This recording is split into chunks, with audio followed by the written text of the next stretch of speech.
भगवान बुद्ध के अनुसार जीवन जीने का सही तरीका क्या होना चाहिए, उन्होंने बताया है कि मन पर काबू पाएं, अपने मन पर नियंत्रण रखें और क्रोध न करें। प्रेम और करुणा जगाएं, हर इंसान से प्रेम भाव रखें और किसी से घृणा न करें। अच्छे विचारों को अपनाएं, अच्छे विचारों से जीवन सरल हो जाता है। कम बोलें, ज़्यादा बोलने के बजाय कम बोलने की कोशिश करें। शब्दों का ध्यान रखें, शब्दों का सही चुनाव करें, क्योंकि शब्दों से किसी चीज़ को बनाया जा सकता है और बिगाड़ा भी जा सकता है। स्वस्थ रहें, स्वस्थ शरीर में स्वस्थ मस्तिष्क रहता है। संसारिक मोह माया का त्याग करें, संसारिक वस्तुओं और जीव जंतुओं के प्रति दया का भाव रखें। ध्यान का अभ्यास करें। ध्यान करना बौद्ध धर्म में बहुत जरूरी माना गया है। आर्य अष्टांगिक मार्ग अपनाएं। इस मार्ग के 8 अंग है: सम्यक दृष्टि, सम्यक संकल्प, सम्यक वचन, सम्यक कर्म, सम्यक आजीविका, सम्यक व्यायाम, सम्यक स्मृति और सम्यक समाधि। घृणा को घृणा से नहीं खत्म किया जा सकता, बल्कि इसे प्रेम से ही खत्म किया जा सकता है। जीवन में हजारों लड़ाइयाँ जीतने से बेहतर है कि आप अपने ऊपर जीत हासिल करें। किसी भी हालत में सूर्य, चंद्रमा और सत्य को छुपाया नहीं जा सकता। जीवन एक हीरे की तरह है, यह केवल तभी चमकता है जब उसे सही तरीके से तराशा जाए। किसी जंगली जानवर से ज़्यादा डरना चाहिए कपटी और दुष्ट मित्र से। मन और शरीर को स्वस्थ रखने के लिए अतीत पर शोक न करें और न ही भविष्य की चिंता करें। ज्ञान ध्यान से पैदा होता है और ध्यान के बिना ज्ञान खो जाता है।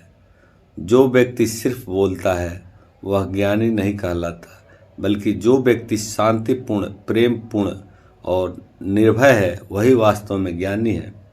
मनुष्य को अपने लक्ष्य को प्राप्त करने से ज़्यादा अपनी यात्रा पर ध्यान देना चाहिए। मनुष्य को कभी भी क्रोध की सज़ा नहीं मिलती, बल्कि क्रोध से सज़ा मिलती है। घृणा को घृणा से नहीं खत्म किया जा सकता, बल्कि इसे प्रेम से ही खत्म किया जा सकता है। जीवन में हजारों लड़ाइयाँ जीतने से बेहतर है कि आप अपने ऊपर जीत हासिल करें। किसी भी हालत में सूर्य, चंद्रमा और सत्य को छुपाया नहीं जा सकता। जीवन एक हीरे की तरह है, वह केवल तभी चमकता है जब उसे सही तरीके से तराशा जाए। किसी जंगली जानवर से ज़्यादा डरना चाहिए जैसे कपटी और दुष्ट मित्र से। मन और शरीर को स्वस्थ रखने के लिए अतीत पर शोक न करें और न ही भविष्य की चिंता करें। ज्ञान ध्यान से पैदा होता है और ध्यान के बिना ज्ञान खो जाता है। जो व्यक्ति सिर्फ बोलता रहता है वह ज्ञानी नहीं कहलाता, बल्कि जो व्यक्ति शांतिपूर्ण, प्रेमपूर्ण और निर्भय है वही वास्तव में ज्ञानी है। मनुष्य को अपने लक्ष्य को प्राप्त करने से ज़्यादा अपनी यात्रा पर ध्यान देनी चाहिए। मनुष्य को कभी भी क्रोध की सज़ा नहीं मिलती, बल्कि क्रोध से सज़ा मिलती है। हजारों मोमबत्तियों को एक मोमबत्ती से जलाया जा सकता है, इससे किसी भी मोमबत्ती के जीवन पर कोई प्रभाव नहीं पड़ता। उसी तरह से खुशियाँ बांटने से जीवन में खुशियों की कभी कमी नहीं होती। दूसरों का बुरा न करें। अपनी प्राण रक्षा के लिए भी जानबूझकर किसी प्राणी का वध न करें। जहाँ मन हिंसा से मुड़ता है वहाँ दुख अवश्य ही शांत हो जाता है। सत्य के बारे में 3 चीज़ें ज़्यादा देर तक छुप नहीं सकती। वे हैं सूर्य, चंद्र और सत्य। जिस तरह सूर्य रोज प्रत्यक्ष दिखाई देता है, चंद्रमा भी दिखाई देता है, उसी तरह सत्य कभी न कभी सामने आ ही जाता है। अतः असत्य को अपने आचरण में ना उतारें, उससे दूर रहने में ही मनुष्य की भलाई है। जीवन का उद्देश्य सही रखें। जीवन में किसी उद्देश्य या लक्ष्य तक पहुंचने से ज़्यादा महत्वपूर्ण उस यात्रा को अच्छे से संपन्न करना होता है। प्रेम का मार्ग अपनाएं। बुराई से बुराई कभी खत्म नहीं होती, घृणा तो केवल प्रेम द्वारा ही समाप्त किया जा सकता है। यह एक अटूट सत्य है। खुद जैसा औरों को समझना, जैसे मैं हूँ वैसे ही वे हैं और जैसे वे हैं वैसा ही मैं हूँ, इस प्रकार सबको अपने जैसा समझकर किसी को न मारें, न मारने को प्रेरित करें, स्वयं पर विजय पाएं। जीवन में हजारों लड़ाइयाँ जीतने से अच्छा है कि तुम स्वयं पर विजय प्राप्त कर लो, फिर जीत हमेशा तुम्हारी होगी, इससे तुमसे कोई नहीं छीन सकता। दूसरों को दुख न दें। मनुष्य यह विचार किया करता है कि मुझे जीने की इच्छा है, मरने की नहीं, सुख की इच्छा है, दुख की नहीं।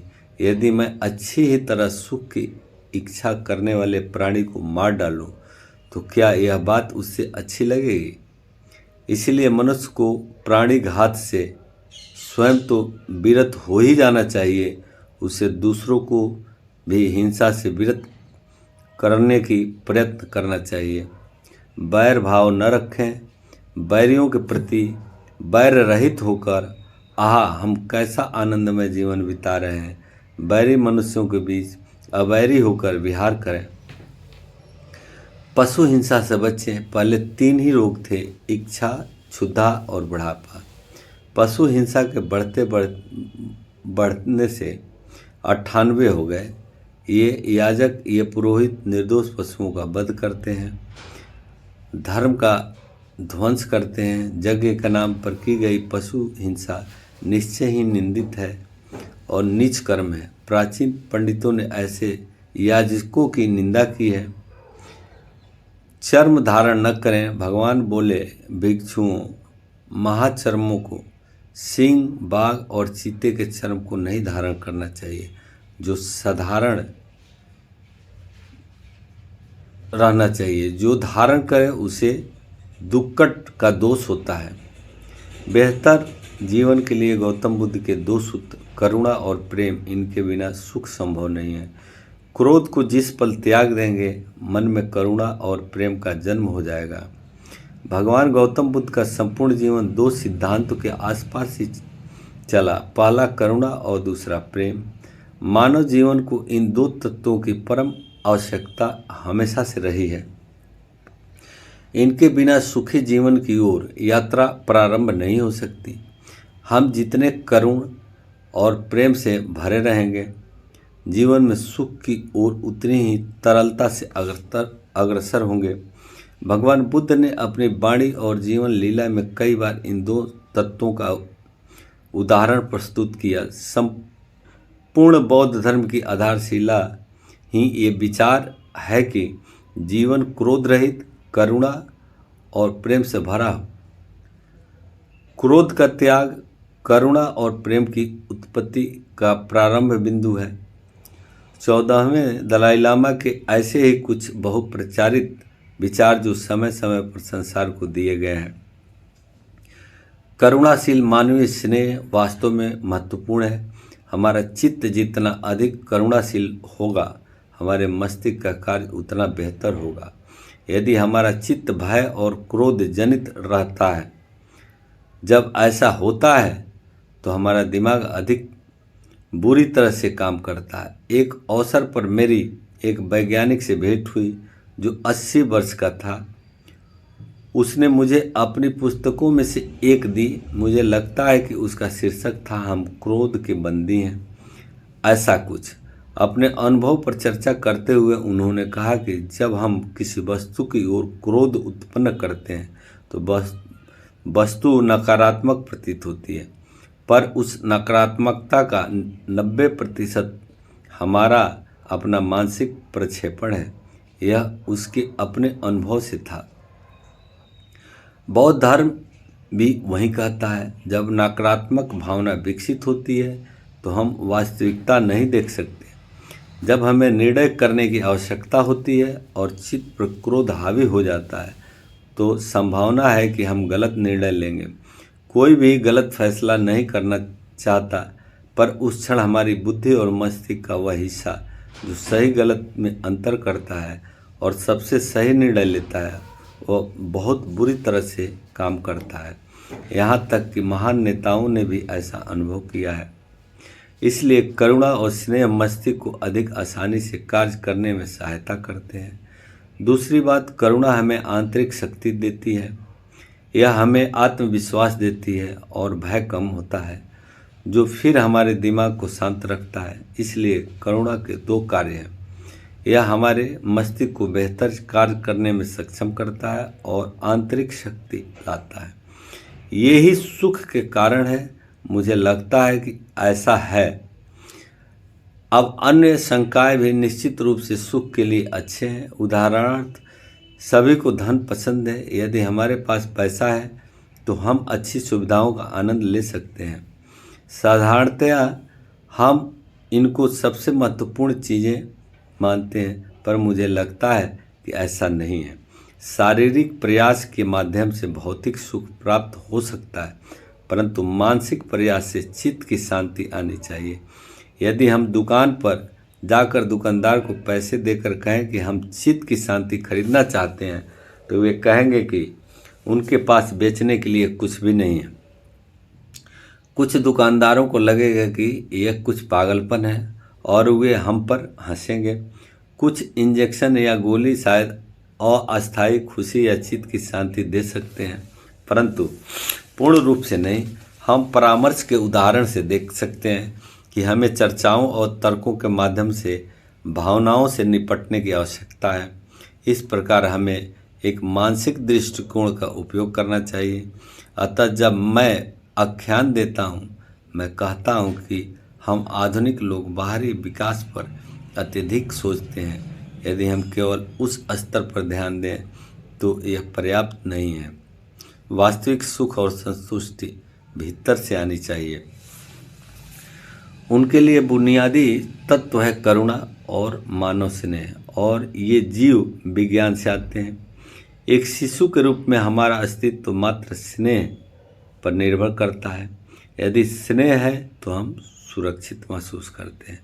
अगर ऐसा नहीं है तो हम व्याकुल और असुरक्षित अनुभव करते हैं।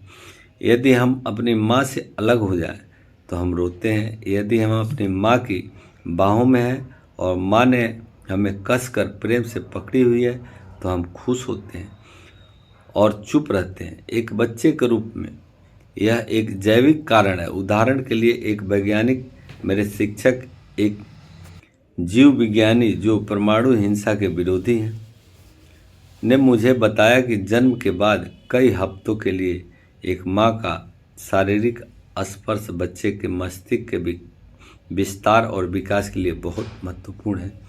यह सुरक्षा और आराम की भावना लाता है और यह मस्तिष्क सहित भौतिक विकास के उचित विकास की ओर ले जाता है।